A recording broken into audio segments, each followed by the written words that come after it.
On va lire Psaume chapitre 22. Alors, on va lire le verset 6. Chez les uns, c'est le verset 6. Et chez les autres, c'est le verset 7. Psaume 22, verset 6. Ils criaient à toi et ils étaient sauvés. Ils se confiaient à toi et ils n'étaient point confus. Verset 7. Je passe le verset 7. Et moi, je suis un ver et non un homme, l'opprobre des hommes et le méprisé du peuple. D'accord. Relis le verset 7, s'il te plaît. Et moi, je suis un ver et non un homme, l'opprobre des hommes et le méprisé du peuple. C'est une version différente. Lis la version d'Avis, s'il te plaît. Vas-y. Mais moi, je suis un ver et non point un homme, le propre des hommes et le méprisé du peuple. Lorsque nous lisons le psaume 22, on commence l'enseignement par la grâce, soyons attentifs. Que Dieu soit béni. Lorsque nous lisons le psaume 22, versets 6 et 7, selon les versions, ou du moins tous les versets, ce psaume-là renvoie à la personne de Christ Jésus. Le contexte du psaume 22, de tout le psaume, il est question de Christ, de sa souffrance, de son sacrifice, de sa crucifixion. Donc, l'auteur de ce psaume-là, voilà quoi, c'est David, il parle, il dit des choses, voilà quoi. Et ce qu'il dit, c'est qu'il parle de manière prophétique, nous renvoie à Christ Jésus, de ce qu'il devait vivre ou subir après des milliers d'années après. Donc tout le psaume 22 renvoie à la personne de Christ Jésus d'abord, et ensuite aux hommes et aux femmes qui ont décidé par la grâce de Dieu de leur vie à Christ Jésus. Donc lorsque David dit dans Psaume 22, le verset 7, et moi je suis un ver et non un homme.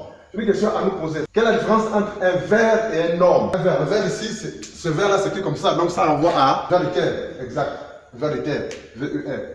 Jésus dit, David dit de Jésus, et c'est la vérité, je suis un ver et non un homme. Jésus était un ver et non un homme. Ça veut dire quoi? Il y en a ciment derrière. Quelle est la différence entre un ver et un serpent? Quel est le serpent? On va échanger. Oui, frère, un serpent est comment? Le serpent, lui, est mort, mais le ver de terre est mort. Ça vient. Le serpent mort, le ver de terre ne mort pas. C'est très bien. Quelqu'un d'autre? Soyons libres. Bon, la parole, juste lever la main, pour la parole. Oui, Jolita. La différence entre un ver et un serpent.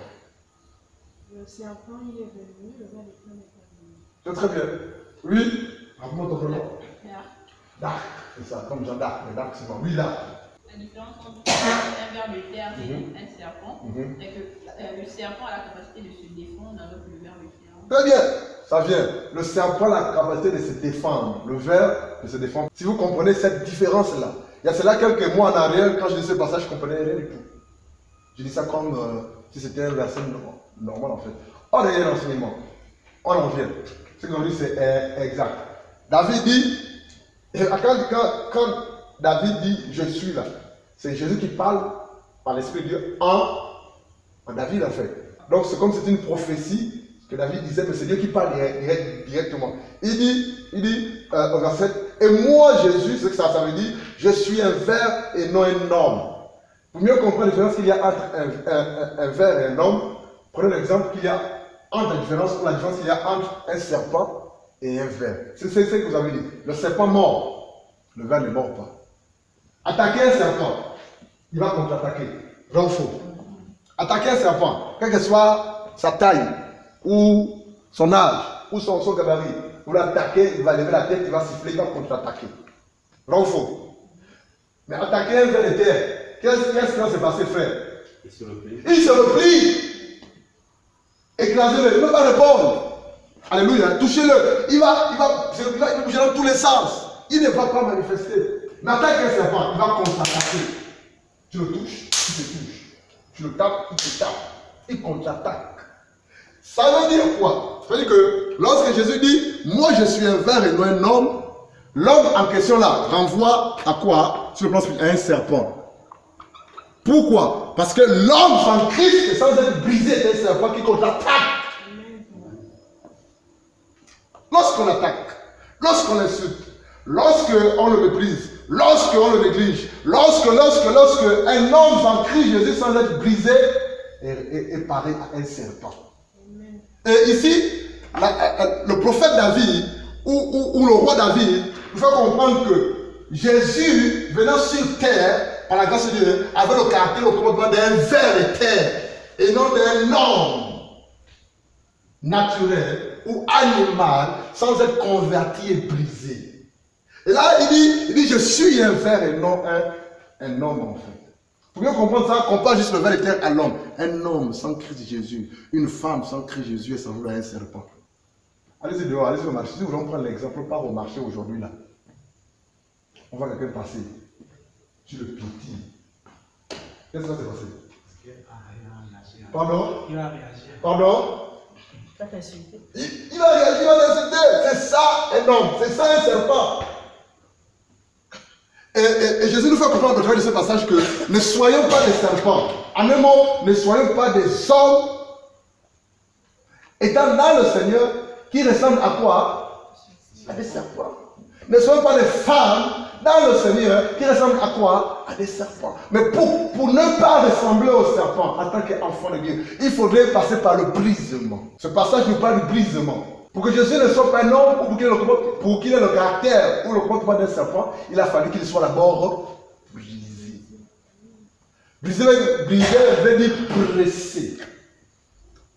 On va définir le mot en trois dimensions si vous voulez. Brisé veut dire pressé. Brisé veut dire oppressé. En fait, c'est ça en fait. Amen. On va avancer. Donc ce psaume, et ce verset que je viens de lire, nous parle du brisement du maître. On a dit au départ que ce psaume parle de Christ Jésus, mais en arrière-plan aussi, ce psaume parle de toi et de moi qui sommes enfants de Dieu. Ça veut dire quoi? Si Jésus dit qu'il n'est pas un homme et qu'il est un ver, donc Dieu veut aussi que tout le monde soit un quoi? Que soit un quoi? Alléluia, c'est ce que ça veut dire.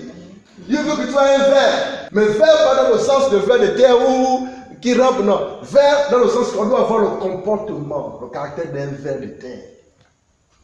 Prenez un verre, attrapez-le, il se plie. Il va faire tout ce qu'il ne va pas réagir, il ne va pas bouger, il va fuir les problèmes, il va se cacher, il va se plier, il ne va pas bouger. Mais attaquer un serpent, les amis. Il y a des gens qui sont des serpents dans le Seigneur. Dieu n'en veut pas. Voilà pourquoi il permet qu'on ne soit brisé. Galates chapitre 2, le verset 20, avant de définir ce que c'est que le brisement. Galates 2, 20. Je suis crucifié avec Christ. Et je ne vis plus pour moi, mais Christ vit en moi. Et ce que je vis maintenant dans la chair, je le vis dans la foi au Fils de Dieu qui m'a aimé et qui s'est livré lui-même pour moi. Quelqu'un d'autre dans une version, pardon? Même verset dans une version? Plus c'est bon. Galates 2, 20. J'ai été crucifié avec Christ. Et si je vis, ce n'est plus moi qui vis, c'est Christ qui vit en moi. Si je vis maintenant dans la chair, je vis dans la foi au Fils de Dieu qui m'a aimé et qui s'est livré lui-même pour moi. Il dit dans Galates 2:20, j'ai été crucifié en Christ, et si je vis, ce n'est plus moi qui vis, c'est Christ qui vit en moi. En fait, dans ce passage, l'apôtre Paul nous fait comprendre une seule chose, non pas moi, mais Christ. Non pas moi. Le moi l'est mis pourquoi? C'est quoi le moi? Galates 2:20, ce n'est plus moi qui vis, c'est Christ qui vit en moi. Et puis on peut le résumer en ceci, non pas moi, mais Christ. Non pas mon moi qui vit, mais c'est Christ qui vit en moi. Le moi là renvoie à quoi? Le moi de manière simple, c'est la chair non crucifiée. C'est quoi le moi? La chair non crucifiée. Lorsque la chair d'un homme, le jeu, n'est pas crucifié, il s'exprime en fait. La chair prend le dessus. Le jeu prend le dessus. Donc c'est quoi le moi? C'est la chair qui n'a pas été crucifiée ou brisée. Et l'apôtre Paul a compris ça. Dans Galates 2:20, il s'adresse à l'église de Galates. Il dit au verset 20, j'ai été crucifié avec Christ. Si j'étais crucifié avec Christ, c'est-à-dire que si, de manière spirituelle, normalement vient à Christ Jésus, je suis aussi passé par la crucifixion. Par conséquent, ce n'est plus moi qui vis, mais c'est Christ qui vit en moi. Si Christ vit en moi, ce n'est plus moi qui vis, ce n'est plus le jeu qui s'exprime, ce n'est pas ma volonté personnelle, ce n'est plus mes désirs personnels, ce n'est plus mes souhaits personnels, mais c'est Christ qui vit en moi. En un mot, le moi a été crucifié. La chair a été crucifiée. Par conséquent, la chair ou le moi n'a plus le dessus sur ma vie et sur moi. C'est Christ Jésus par son esprit. Là encore, l'apôtre Paul nous parle de manière indirecte de quoi? Du brisement de l'enfant de Dieu que nous sommes, ou que tu es. Mais qu'est-ce que c'est le brisement? Définition numéro 1, il y en a 3. Première définition. Lorsqu'on parle de brisement, il y en a 3 définitions. On va s'arrêter à 3. Il y en a plusieurs, on va s'arrêter à 3. Au fur et à mesure qu'on va échanger, on va donner d'autres définitions selon que Dieu permet. Amen. Le brisement. Le mot brisement vient de briser, vous l'avez dit. Le mot latin c'est brisare. On lit le E comme si il y avait accent aigu. Brisare. B-R-I-S-A-R. Voilà, E, brisare. C'est le mot en latin. Qui veut simplement se traduire en français par rompre, casser, anéantir totalement, briser aussi, mettre en petits morceaux. Mais aussi être à un état de quoi? Être un état d'affliction. Un état d'affliction, de souffrance. C'est ça briser en latin. Amen. Mais surtout fracasser. Alléluia. Fracasser. Quand on fracasse quelque chose, ça veut dire quoi? Oui? On peut le recoller en fait. C'est-à-dire, on émiette la chose. Amen. On prend un récipient ou un téléphone, paf, on le fracasse. C'est ça briser en latin en fait. Voilà quoi. Et c'est ce que ça veut dire. Donc, si on comprend que briser veut dire en latin brisard et qui se traduit par rompre, casser, fracasser, donc voilà quoi. Ou mettre en petits morceaux ou anéantir de manière rude et totale, ou être en état de souffrance ou d'affliction, ça veut dire que quand Dieu brise quelqu'un là, c'est bon, c'est pas bon. Ça fait mal, n'est-ce pas? Alléluia. Rien que par le canal des mots qu'on utilise, Brenda, on se rend compte que quand Dieu décide de briser quelqu'un, ça fait très mal. Amen. Alléluia. Maintenant, ce qu'il faut comprendre, sur rapport à la première définition, ce qu'il faut comprendre, c'est que dans la Bible, que ce soit dans l'Ancien Alliance comme dans le Nouveau Testament, Dieu a brisé les personnes directement. Il les a cassés, il les a fracassés. Il les a fait passer par des souffrances ou par des afflictions. Il les a fracassés. Il les a rompus. Alléluia. Pour les personnes. Il a fait la même chose à l'endroit des choses. Je pense que quelqu'un qui comprend ça. Il a brisé les hommes. C'est-à-dire, il les a fracassés. Il les a fait passer par des souffrances ou par des afflictions. C'est une situation difficile. Il les a anéantis totalement. Voilà quoi. Mais il a fait cela à des hommes, il a fait la même chose aux choses. Et lorsqu'il a fait ces choses, ou certaines choses aux choses, ça veut dire que les choses par lesquelles Dieu a brisé, ou ces hommes ont brisé, est une image des personnes qui le brisent également. Ça veut dire que dans la Bible, il y a certaines choses, ou certaines personnes qui ont brisé ou qui ont cassé certaines choses, mais non pas que ça s'arrête là, non. Alors qu'en cassant ou en brisant ces choses-là, cela renvoie au travail que Dieu fait dans certaines personnes. Prenez un exemple, Jean chapitre 6. Jean chapitre 6. On va prendre 2 exemples seulement sur certaines choses qui ont été brisées, cassées, mais qui renvoient à des personnes. Prophétiquement parlant. Jean 6, 1 à 11. Vas-y rapidement, s'il te plaît. Jean 6, 1 à 11. Après ces choses, Jésus s'en alla de l'autre côté de la mer de Galilée, qui est la mer de Tibérias. 2. Et une grande foule le suivit parce qu'ils voyaient les miracles qu'il faisait sur ceux qui étaient malades. 3. Et Jésus monta sur la montagne et s'assit là avec ses disciples. 4. Or la Pâque, la fête des Juifs, était proche. 5.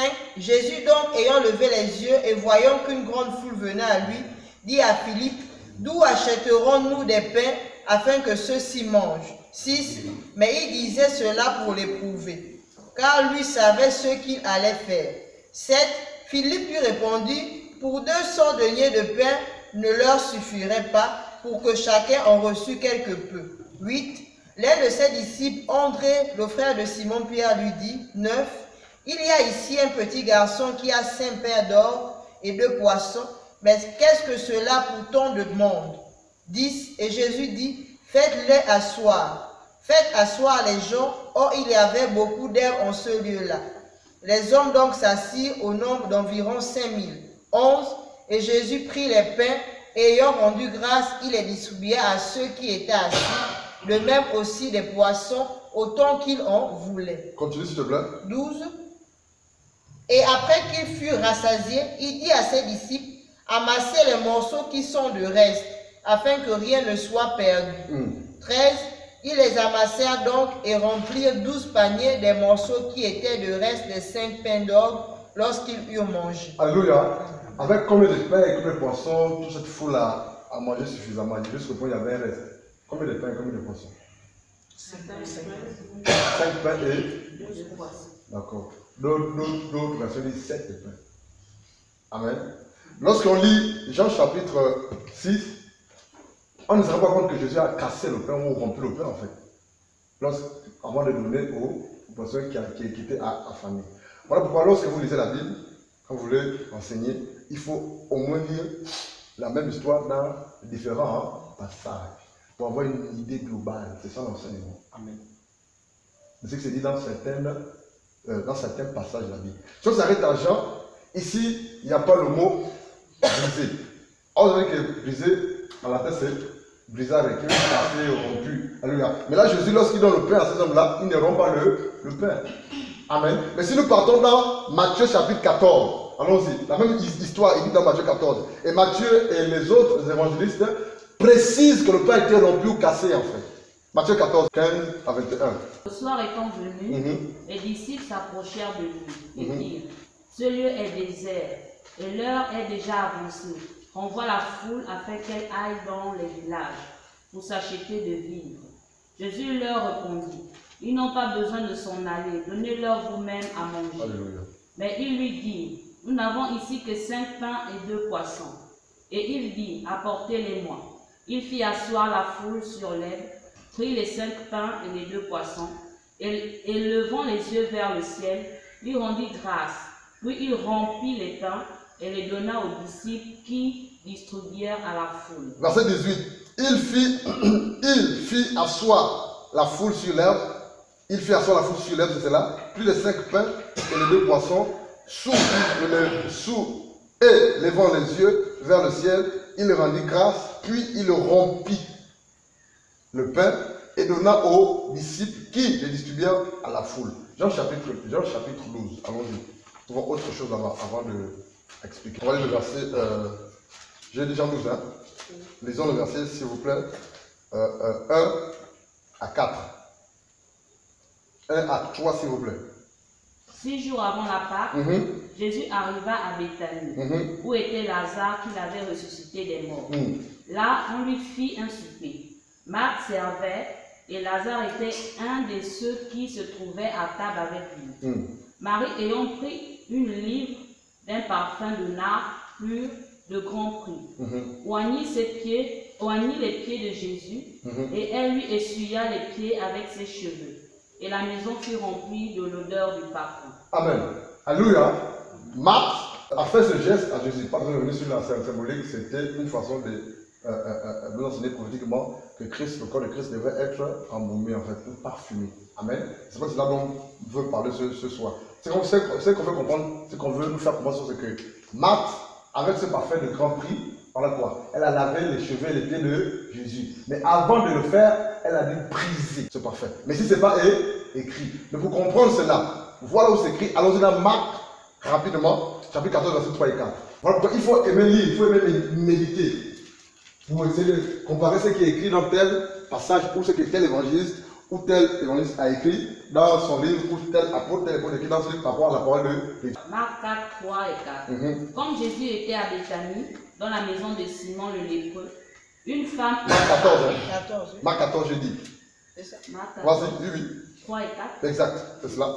Comme Jésus était à Béthanie, dans la maison de Simon le lépreux, une femme entra pendant qu'il se trouvait à table.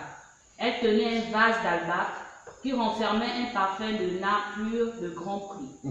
Et ayant rompu le vase, elle répandit le parfum sur la tête de Jésus. Quelques-uns exprimèrent entre eux leur indignation. À quoi bon perdre ce parfum? Arrête-toi là. Alléluia. Maintenant, continuez les amis. Nous avons dit que briser, à la tête c'est briser, qui veut se dire, qui s'est traduit en français par casser, fracasser, émietter en morceaux, c'est cela, non? Voilà quoi. Être en état d'affliction, de souffrance, c'est aussi l'anéantissement. Nous avons dit aussi que Dieu, de manière directe, a brisé certaines personnes. On va revenir là-dessus. Mais aussi, certains objets ont été brisés ou cassés ou fracassés, et ces objets, cette personne renvoyait, ou de manière prophétique, renvoyait à certaines personnes. Alléluia, qui devaient passer par le brisement. Et lorsque nous avons lu le livre de Jean, le livre de Marc, parlant du pain, avant que Jésus ne nourrisse ces personnes, dans Jean chapitre 6 là-bas, il a fallu que Jésus rompe d'abord le pain. Lorsqu'il a rompu le pain, il a arrivé dans sa vie, ensuite il leur a donné. Et le pain c'est à tel point qu'il y avait même beaucoup de... Amen. On vient avec Marthe. Lorsqu'elle rentre dans la présence de Dieu, la Bible nous dit qu'elle avait parfait de grand prix, très grand prix. Et lorsqu'elle a rompu, ça veut dire quoi rompre? Cassé. Fracassé, elle a fait le parfait sur les pieds de Jésus. Et la Bible dit, toute la salle était quoi? Était quoi? Parfumée. L'odeur de ce parfait. Ça veut dire quoi? Lorsqu'on parle du brisement, après avoir défini, comme première définition, c'est un petit peu les avantages du brisement qu'on va donner tout à l'heure là. Lorsqu'on parle du brisement, par la grâce de Dieu, ce pain-là et ce parfum-là, qui va être rompu ou brisé là, est une image de toi et de moi par la grâce de Dieu, qui devront être rompus et brisés ou fracassés pour qu'on se multiplie. Sans brisement, il n'y a pas de multiplication. Sans brisement, il n'y a pas de fécondation. Sans brisement, il n'y a pas de production. On reste stérile spirituellement. Donc il faut que Dieu te brise, qu'il le brise. De la même façon qu'il a rompu le pain, qui renvoie au terme brisé. Après avoir rompu le pain, brisé le pain, il a prié et tout le monde a mangé. Au point où il y avait du reste. Il a cassé le parfum. Si le parfum était dans sa bouteille, est-ce que ça devait remplir toute la salle de l'odeur du parfum? Non. Il a fallu que le parfum soit rompu. Ça veut dire quoi? Dieu doit te briser. Dieu doit me briser, doit te briser. Pourquoi se multiplie? Il n'y a pas de multiplication dans le Seigneur. Il n'y a pas de productivité ou de production ou de fécondité ou de fécondation dans le Seigneur si on n'est pas brisé. Oh, l'action est brisée, c'est l'action de fracasser. Oh, l'action est brisée, c'est l'action de casser. Oh, l'action est brisée, c'est l'action d'anéantir. Ça fait mal. Oh, l'action de briser, c'est l'action d'être en état de souffrance, d'affliction. Mais tout ça, Dieu permet ça pour que tu te multiplies. Je pense que quelqu'un comprend quelque chose. Si le pain n'a pas été non plus, il n'y a pas de multiplication, les gens ne peuvent pas tous manger à leur faim. Si le vase ou le parfum n'a pas été cassé non plus, l'odeur du parfum n'est pas rempli. Donc si tu veux que le parfum de bonne odeur de Christ qui entoure, hein, alléluia, se propage, tu as besoin d'être brisé. Mais ça fait mal. Ça fait mal. Ça veut dire quoi? Le brisement par lequel il nous fait passer, ce n'est pas pour nous détruire, nous tuer. C'est pour développer notre foi. C'est pour nous, c'est pour faire de nous des hommes et des femmes fécondes. C'est pour faire de nous des hommes et des femmes de foi en fait. En fait, c'est pour développer notre foi. C'est pour faire de nous des hommes et des femmes matures spirituellement. Matures spirituellement ou dont la spiritualité court en fait. Sans brisement, on ne peut pas être productif. Sans brisement, on ne peut pas se multiplier. Sans brisement, on ne peut pas voir notre foi aller de gloire en gloire. S'épanouir, se développer, briller comme de l'or. Sans brisement, on ne peut pas faire véritablement l'œuvre de Dieu comme il faut pour que cette œuvre soit efficace, puissante et véritable. Et ça fait mal. Ça fait mal. Et c'est merveilleux. Avant que le pain ne soit rompu, le pain ne peut pas être multiplié.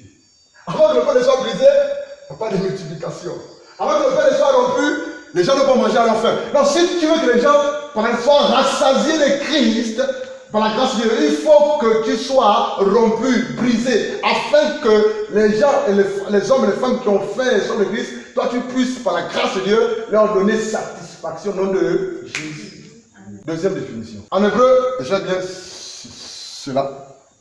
En hébreu, le mot briser, le verbe briser, c'est Dakar. Pas Dakar, hein? Il n'y a pas R à la fin, Dakar. C'est en hébreu. On va lire Ésaïe chapitre 53 avant de définir. 3 à 7, c'est là. Ésaïe 53, verset 3. Méprisé et abandonné des hommes, hommes de douleur et habitués à la souffrance, semblable à celui dont on détourne le visage. Nous l'avons dédaigné. Nous n'avons fait de lui aucun cas. Cependant, ce sont nos souffrances qu'il a portées.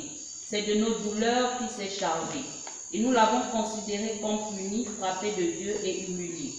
Mais il était blessé pour nos péchés, brisé pour nos iniquités. Le châtiment qui nous donne la paix est tombé sur lui. Et c'est par ses meurtrissures que nous sommes guéris. Nous étions tous errants comme des brebis, chacun suivait sa propre voie, et l'Éternel a fait retomber sur lui l'iniquité de nous tous. Verset 7. Il a été maltraité et opprimé.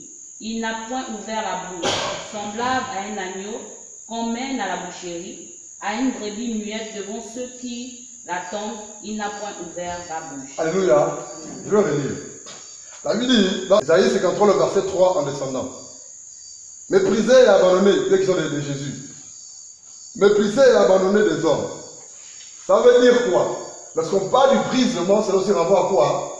Au mépris, à l'abandon. Lorsque Dieu permettra que tu passes par le brisement, ou lorsque Dieu te brisera, il permettra, ce Dieu, que les hommes t'abandonnent. Les hommes te méprisent. C'est-à-dire que les personnes sur lesquelles tu comptais,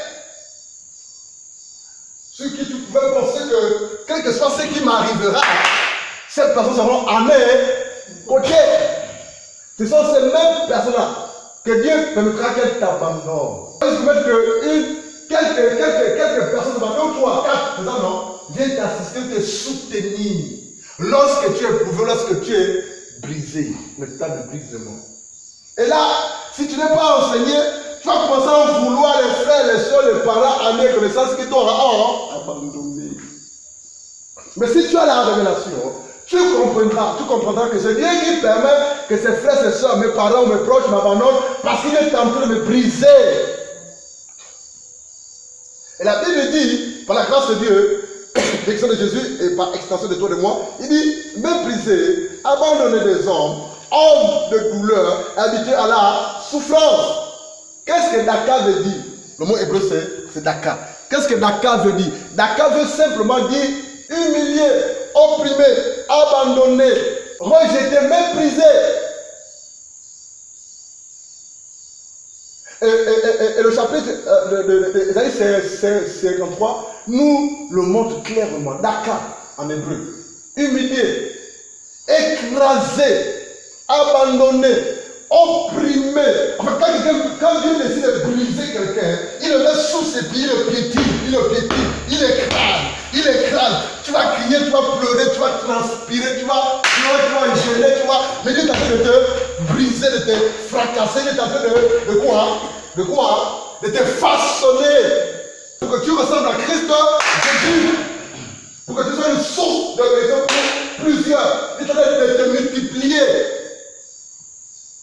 En fait, il veut faire de toi, il veut t'amener à son image. Et là, il t'éclate. C'est comme si tu restais des sectes. Alléluia. Toi, qui aime les cafards? Qui aime les cafards? Si tu aimes les cafards, on t'impose même tout de suite là. C'est que tu as vu. Qui aime les cafards? Quel est écrasé un cafard? Ah. C'est un petit insecte, non? Animal, non? Mais regarde toute la force avec laquelle tu l'écrases. C'est bizarre. N'est-ce pas? Donc vous avez assez de force pour écraser un cafard. Mais regarde, parce qu'on veut quoi? Le massacrer. Mais lorsque Dieu nous brise, lorsque Dieu nous écrase, lorsque Dieu permet que l'on passe par le brisement, ce n'est pas pour nous massacrer. C'est pour nous communiquer la vie. C'est pour nous communiquer autorité. La vie est dans la présence de Dieu. C'est pour faire de toi une femme, une source de c'est de faire de toi un homme, une source. C'est faire de toi, en fait, il veut manifester ou faire manifester ce qui est en toi. La bonne nouvelle de Christ qui est en toi. Il veut que cette bonne nouvelle-là se répande en fait que les hommes, une ça et soient sauvés, rien que par ton parfait. Le parfait de Christ qui est en toi, le parfait de bonne eau, en quelque part, sans parler, sans ouvrir ta bouche, rien que par le nom de Christ qui est en toi, les hommes sont touchés. Ça fait mal. Frère, au départ, tu vas vouloir Dieu. Au départ, tu vas détester les frères et les soeurs, vrai ou faux? Parce qu'ils veulent en parler, tu ne comprends hein? Rien. C'est ce qu'on appelle le brisement saisonnier. Il arrête une époque, il arrête un moment, il arrête un délai ou un temps. Et pendant ce temps, il te brise, il t'écrase. Pendant ce temps, il te façonne. Il fait tout ce qu'il veut. Les choses vont se passer. Quand tu sors de l'épreuve ou du brisement, regardis. Alléluia. Ou mort. Totalement. Parce que tu n'as pas saisi. Le brisement, c'est biblique. Il dit au verset combien là? On a dit sur le verset 1, on n'a même pas terminé. C'est ça non? Verset 4. Cependant, ce sont nos souffrances qu'il a portées. Ça veut dire quoi? Toi aussi tu porteras les souffrances derrière. Toi aussi tu porteras les souffrances derrière. Mais pour que tu puisses porter les souffrances de Dieu, tu te feras passer par le briseur. Non. Donc, l'affaire de Dieu là, ce n'est pas de roulette sur les rails.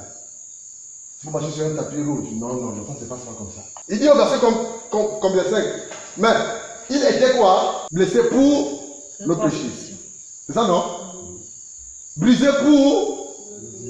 Waouh! Je crois que Jésus aussi a été brisé. Il est Dieu, non? Mais tout le livre d'Ésaïe chapitre 53 nous parle que du brisement du maître. Il a été brisé. Ça veut dire quoi? On ne peut pas entrer pleinement dans la gloire, dans le ministère, dans le service de Dieu, sans qu'il nous brise. Parce que le brisement va les faire nous matures spirituellement. Le brisement va faire quelqu'un qui supporte ce que les uns font à ton égard. Le brisement va faire de toi quelqu'un qui comprend la voie et la volonté de Dieu. Le brisement va faire de toi quelqu'un qui ne répond pas aux attaques, qui ne répond pas aux provocations, qui ne répond pas aux injures, aux insultes, aux réprimandes. Le brisement va faire de toi quelqu'un qui dit Seigneur, je te bénis, si je ne comprends pas au nom de Jésus. Que ta volonté soit là. Il dit, mais il était blessé pour nos iniquités, brisé pour nos iniquités, c'est cela. Le châtiment qui nous donne la paix est tombé sur lui. Et c'est passé, mais tous ceux que nous sommes guéris. 6. Nous étions tous errants, comme des brebis, chacun suivait sa propre voie. Et l'Éternel a fait retomber sur lui l'iniquité de nous tous. Ça veut dire quoi? Les serviteurs ou les servants qui sont brisés vont reprendre le péché des autres. L'Éternel a fait retomber sur lui. C'est quoi l'iniquité? L'iniquité, c'est le péché à même. Il a fait retomber sur lui. Ça veut dire quoi? Il y a certaines personnes dans le Seigneur, par la grâce que Dieu brisera pour que ces hommes et ces femmes portent le fardeau, le péché des uns et des autres. Verset 7. Il dit, il a été maltraité et opprimé. Daka veut dire opprimé. C'est quoi être opprimé? Dominé. Dominé. Écrasé. Maltraité. Hein? Négligé. Souffrir. Ce sont des mots synonymes. Il était opprimé. Lorsqu'on parle de Dakar en hébreu, c'est ce qu'on vient de voir là en fait. C'est aussi humilié. Jérémie 44. Allons-y. Jérémie 44, verset 15. Jérémie 44, verset 15. Tous les hommes qui savaient que leurs femmes offraient de l'encens à d'autres dieux, toutes les femmes qui se trouvaient là en grand nombre, et tout le peuple qui demeurait au pays d'Égypte, à Patros, répondirent ainsi à Jérémie. Venez s'il te plaît. Tous les hommes qui savaient que leurs femmes offraient de l'encens à d'autres dieux, toutes les femmes qui se trouvaient là en grand nombre, et tout le peuple qui demeurait au pays d'Égypte, à Patros, répondirent ainsi à Jérémie. Nous ne t'obéirons en rien de ce que tu nous as dit au nom de l'Éternel. Dans une autre version, David s'il te plaît. Verset 15. Et tous les hommes qui savaient que leurs femmes voulaient de l'encens à d'autres dieux, et toutes les femmes qui se tenaient là, un grand rassemblement, et tout le peuple qui demeurait dans le pays d'Égypte, à Patros, répondirent à Jérémie disant, quant à la parole que tu nous as dite au nom de l'Éternel, nous ne t'écouterons pas. Verset 17. Mais nous ferons certainement toute parole qui est sortie de notre bouche en brûlant de l'encens à la reine des cieux et en lui faisant des libations comme nous avons fait, nous et nos pères, nos rois et nos princes dans les villes de Juda et dans les rues de Jérusalem, et nous étions rassasiés de pain et nous étions à notre aise et nous ne voyons pas de malheur. Arrête-toi là. Je vais relire. Je vais observer tout le monde par la grâce de Dieu. Verset 15 dit, dans Jérémie 44, verset 15, tous les hommes qui savaient que leurs femmes offraient de l'encens à d'autres dieux. Toutes les femmes qui se trouvaient là en un grand nombre et tout le peuple qui demeurait au pays d'Égypte, à Patros, répondirent ainsi à Jérémie. 16. Nous ne t'obéirons en rien de ce que tu nous as dit au nom de l'Éternel. Mais nous voulons agir comme l'a déclaré notre bouche. Offrir l'encens à la reine du ciel. En fait, ce que je vais ressortir, donc le mot, je vais ressortir le mot humilié, le mot humilié ne ressort pas, mais il est là de manière indirecte. Lorsque quelqu'un refuse d'obéir à Dieu, donc il refuse d'être humilié en fait. Quand quelqu'un accepte d'obéir à la parole de Dieu, cette personne accepte d'être humilié. Ce que nous savons, c'est que lorsque quelqu'un obéit à Dieu, donc à la parole de Dieu, Dieu est en train de le briser. Le brisement aussi s'explique par le canal de l'obéissance à la parole de Dieu. Parce que tu vas te rendre compte que tu vas obéir à la parole de Dieu et ce que tu vas obéir comme la parole de Dieu va faire de toi quelqu'un de différent, quelqu'un de bizarre. En fait, c'est comme si c'est plus toi qui vis en fait. Mais tu es en train d'être humilié. Donc l'obéissance à la parole de Dieu te poussera à être humilié ou brisé en fait.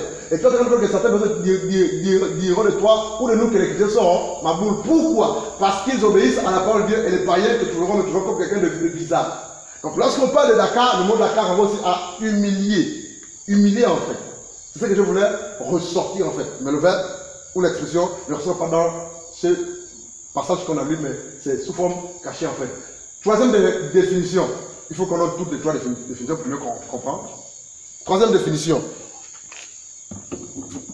On va lire Jean chapitre 12. Jean chapitre 12. On va d'abord lire avant de définir. Jean chapitre 12. Retenez les trois définitions s'il vous plaît, pour mieux comprendre la suite. Jean chapitre 12. On va lire versets 24 et 25. Jean chapitre 12, verset 24. En vérité, je vous le dis. Si le grain de blé qui est tombé en terre ne meurt, il reste seul. Mais s'il meurt, il porte beaucoup de fruits. Celui qui aime sa vie la perdra. Et celui qui est sa vie dans ce monde-là conservera pour la vie éternelle. Alléluia. On dit dans Jean chapitre 12, verset 24. En vérité, je vous le dis. Si le grain de blé qui est tombé en terre ne meurt, il reste seul. Mais s'il fait quoi? Il porte beaucoup de fruits. Donc il va se multiplier. Amen. Alléluia. Celui qui aime sa vie la perdra. Et celui qui aime sa vie dans ce monde la conservera pour la vie éternelle. Matthieu, on va lire Matthieu chapitre 16, verset 24 à 27. Quelque chose est dit là-bas. Matthieu 16, verset 24 à 27. Alors Jésus dit à ses disciples, si quelqu'un veut venir après moi, qu'il renonce à lui-même, qu'il se charge de sa croix et qu'il me suive. Car celui qui voudra sauver sa vie la perdra, mais celui qui la perdra à cause de moi la trouvera. Et que servira-t-il à un homme de gagner tout le monde s'il perdait son âme? Ou que donnerait un homme en échange de son âme? Amen. Alléluia. Dans Matthieu chapitre 16, verset 24, on dit, alors Jésus dit à ses disciples, si quelqu'un veut venir après moi, qu'il renonce à lui-même, qu'il se charge de sa croix et qu'il me suive. Ici, par définition, le brisement que il veut briser veut aussi dire éprouver, renoncer à soi-même, le renoncement à soi. Quand on parle de briser, cela renvoie à quoi? Par la grâce de Dieu, à quoi? À renoncer. Le renoncement de soi, ou le renoncement à soi, soi-même. Ça veut dire quoi? Lorsque Dieu décide de briser quelqu'un, Dieu veut amener la personne à renoncer à certaines choses concernant sa vie, ou ce qu'il fait ou qu'elle fait qui n'est pas conforme à la parole de Dieu. Le renoncement. Voilà pourquoi il dit dans Jean chapitre 12, là-bas, le verset 24, avec le texte, il dit, si le grain de blé qui est tombé où? En terre, ne meurt, il reste seul. Mais s'il meurt, il va se... Donc, ça veut dire quoi? Lorsqu'on parle du brisement, cela renvoie aussi à la mort en soi. Le renoncement à certaines choses, ou à plusieurs choses, concernant ta vie qui n'honore pas et qui va conforme à la parole de Dieu. Si tu ne renonces pas, si tu ne meurs pas sur certaines choses, si tu ne portes pas ta croix, frère, soeur, tu n'iras nulle part. Tu feras de sur place.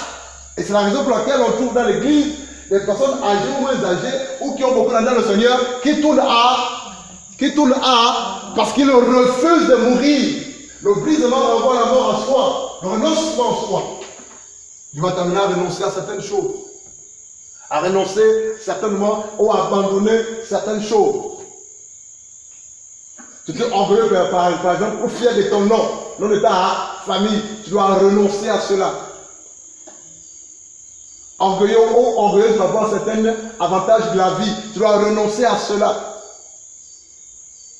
Donc quand tu parles de brisement, cela renvoie quoi? À la mort. Le renoncement. Je renonce à ma vie. Je ne vis plus comme si ma vie m'appartenait. Je renonce à ma réputation. Oui, tu m'as dit Blanchard, renonce à ta réputation. Tu dois renoncer à ta réputation. Tu dois renoncer à l'orgueil. Tu dois renoncer aux avantages. Tu dois renoncer à ta vie. Tu dois abandonner. Tu dois mourir dans cela. Parce que ces choses sont un obstacle à la gloire de Dieu dans ta vie, à la manifestation de la gloire de Dieu. Dieu veut que tu meurs à ta réputation. C'est pas important. Qu'on te connaisse ou qu'on ne te connaisse pas. Qu'on ne te respecte pas. C'est pas important. Ne prends pas du crédit par rapport à ça. C'est pas important. Tu dois mourir à ta réputation. Meurs à ta réputation. Parce que je veux te donner meilleur que ça. C'est ça le brisement. Les choses sur lesquelles tu es attaché. La chose sur laquelle tu es attaché, que tu aimes, ce qui fait de toi un homme fier, une femme fière, ta fierté. Dieu va te briser par rapport à ça. Ce point de vue peut toucher tous les aspects de ta vie, tous les domaines de ta vie. Tous les domaines. Quand on parle du renoncement, c'est par rapport à la réputation. Certainement, tu as une certaine réputation. Mais Dieu veut te briser afin que la gloire lui revienne.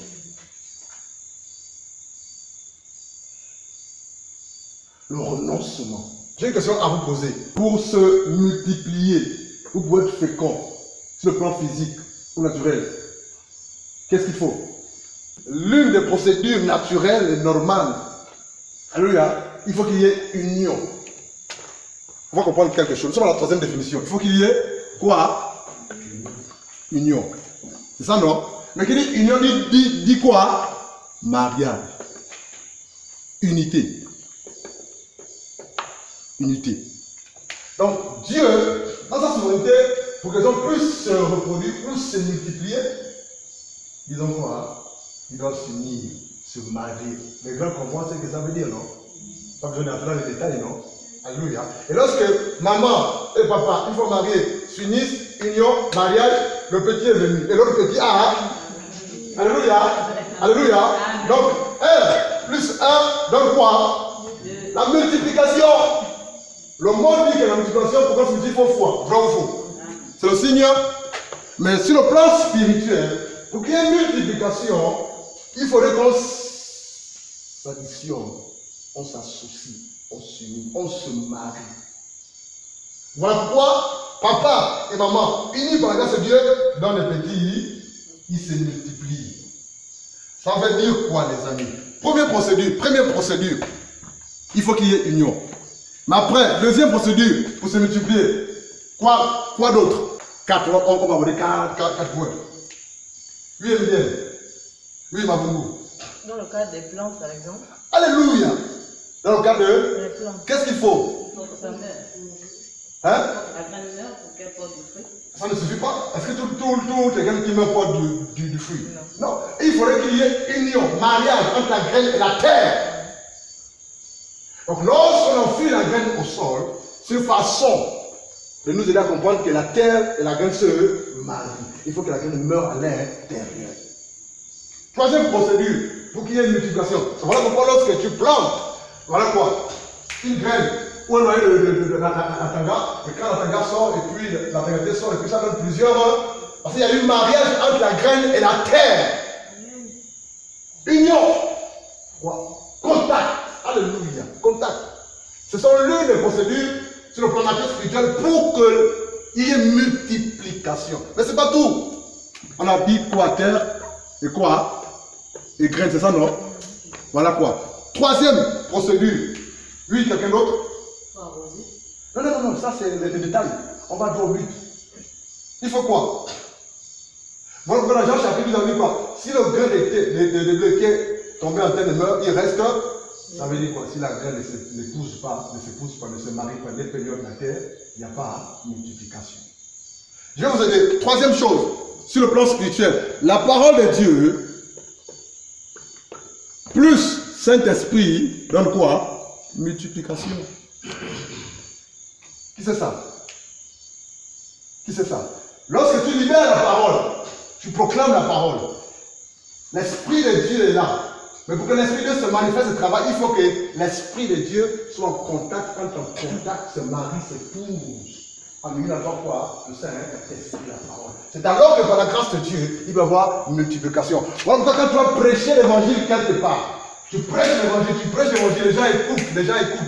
Lorsqu'il y a une union entre le Saint-Esprit, la parole et la personne, il y a conversion des gens, multiplication des gens d'aller à Christ.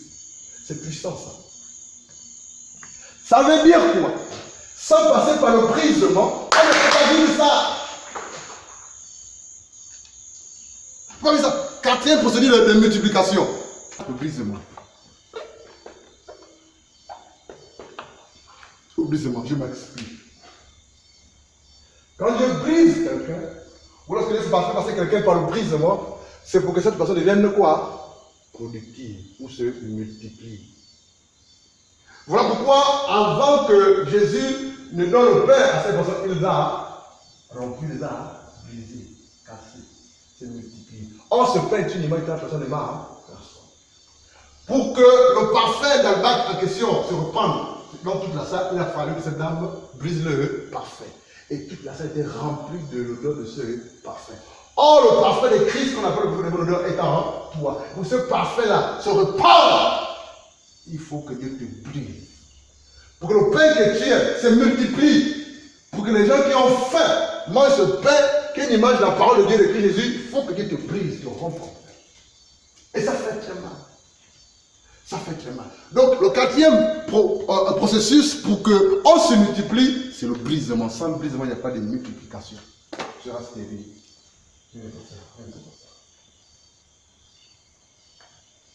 Alléluia. Amen.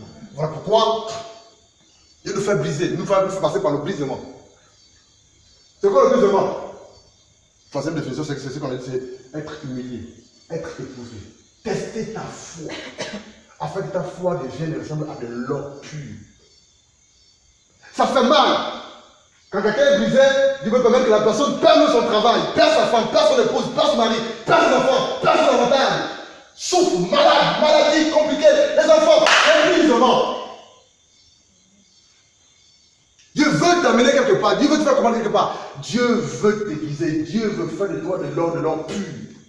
Dieu va te réprimander, il va t'éloigner de ta famille, il va t'obliger de manière personnelle à faire certaines choses pour sa gloire. Non, nous ne comprenons pas, mais c'est Dieu qui t'a dit de briser le peuple. Et lorsqu'on parle de brisement, Dieu t'a dit de te préparer pour sa gloire, pour les grandes choses, pour la maturité spirituelle, pour la gloire de Dieu, pour manifester la gloire de Dieu.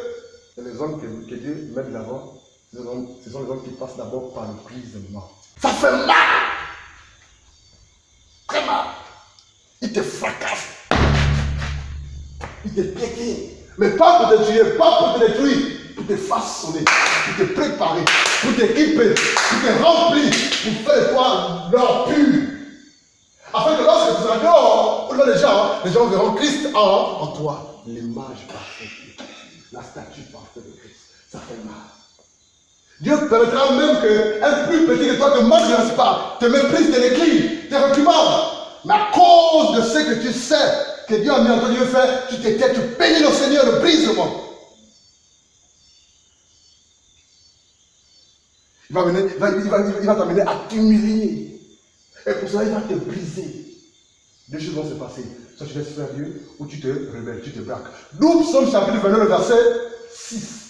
Je ne suis pas un homme, je suis un ver. Dieu veut qu'on ressemble au ver. Le ver de terre, quel que soit ce qu'on fait de lui, alors il fait quoi? Il est vite, il se replie, tu peux l'écraser le pied. Joue avec lui, il ne va jamais se rebeller ou se fâcher. Il va juste se laisser quand tu vas le laisser, il n'ouvrira jamais la bouche. Mais le serpent, si tu le touches contre l'attaque, il sait qu'il te fracasse son venin. Dieu veut qu'on ressemble au ver de terre. c'est alors que Dieu nous utilisera. Dieu t'utilisera. C'est alors qu'on aura la gloire de Dieu. La puissance du nom de Jésus. C'est alors qu'on pourra se multiplier. Si on ne se multiplie pas, étant donné que ce n'est pas encore les hommes, c'est parce qu'on n'accepte pas le brisement. On n'est pas brisé. On refuse. On se justifie, on se plaint. On murmure, on refuse. Rappelez-vous qu'on a dit au départ, le brisement initial, le brisement quotidien, le brisement saisonnier et le brisement collectif. Chacun de nous passera par ces différents types de brisements. On voit une ou deux questions. Oui, allez-y, je vais respirer un peu. Bon, j'aimerais un peu savoir la différence entre, quand la Bible parle de crucifier sa chair et le brisement. D'accord. Galates chapitre 5, allons-y.